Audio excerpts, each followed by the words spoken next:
ज्यादा कूड़ा कहाँ? बीजेपी के जहाँ मेयर हैं। सबसे ज्यादा डेंगू कहाँ है? जहाँ बीजेपी के मेयर हैं। तो जहाँ समाजवादी पार्टी को संघर्ष करना है, समय आएगा आप समाजवादी पार्टी का फैसला और संघर्ष देखिएगा। ये सही सवाल पूछा है इन्होंने। भारतीय जनता पार्टी समाजवादी नेताओं को परेशान करके संदेश देना चाहती है कि समाजवादी पार्टी का कोई मजबूत नेता अगर होगा, और वो क्या छिपाना चाहते हैं, अपने विधायकों का झगड़ा छिपाना चाहती है।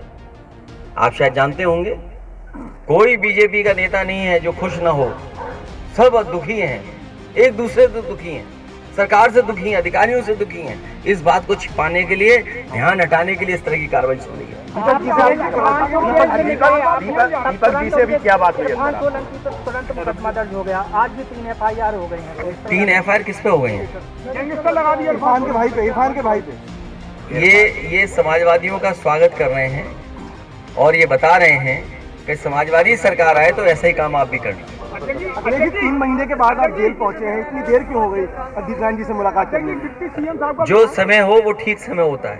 अध्यक्ष जी, अभी दीप नारायण जी से क्या मुलाकात हुई, क्या बात हुई? जो बातचीत हुई वो बता नहीं सकता मैं आपसे, लेकिन बातचीत हुई हमारी। अध्यक्ष जी, अमेठी के विधायक पर आज सुबह जमीन कब्जाने का मुकदमा लगा है। ये किस पार्टी का नाम पार्टी तो बोलिए। अमेठी के कांग्रेस के विधायक।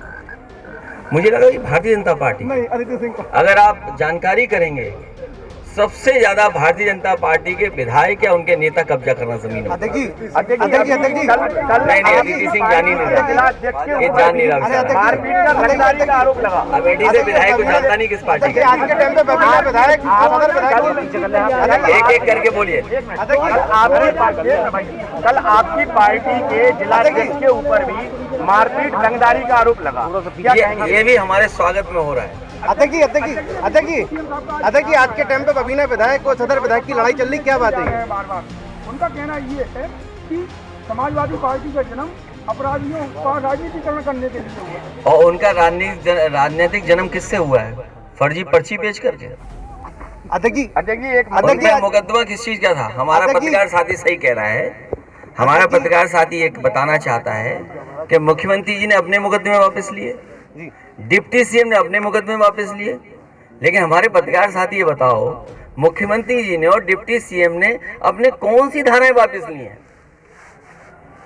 और ये साथी जो कह रहे हैं विधायकों में, ये एक जिले का नहीं है मामला। विधायक बीजेपी के लोगों पर, और झगड़ा वो याद होगा आपको, जूतों वाला झगड़ा जी। कितने जूते मारे थे एक दूसरे में?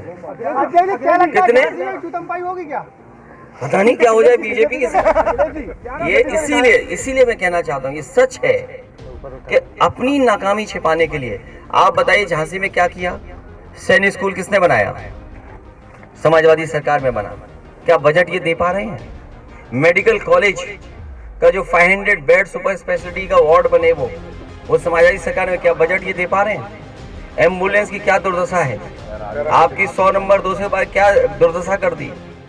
क्योंकि इनके पास किसी समस्या का समाधान नहीं है, इसलिए जानबूझ करके पॉलिटिकल पार्टियों को उलझा के रखना। सरकार साथी, अगर आप ये कह रहे हो, तभी देखा ना आपने, ये जो लोकतंत्र की दुहाई देते हैं, सदन कितनी देर चलाया इन्होंने?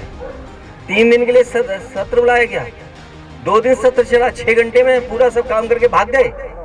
ये सदन बुलाए तब इनको महसूस होगा। और मैं तो कहना चाहता हूँ कि जो पहला इन्होंने इन्वेस्टमेंट मीट किया था, जिसमें देश के बड़े बड़े उद्योगपति आए थे, MOU किए थे, उसके बाद एक डिफेंस एक्सपो किया था इस सरकार ने, जिसमें बड़े बड़े डिफेंस के कारोबारी लोगों से MOU किए थे। और इस बार जो ग्रुप ऑफ मिनिस्टर्स अलग अलग कंट्री में गए थे, कोई ब्राजील गया, कोई US गया, कोई यूरोप में गया, कोई एम्स्टर्डम में गया और कोई ऑस्ट्रेलिया गया।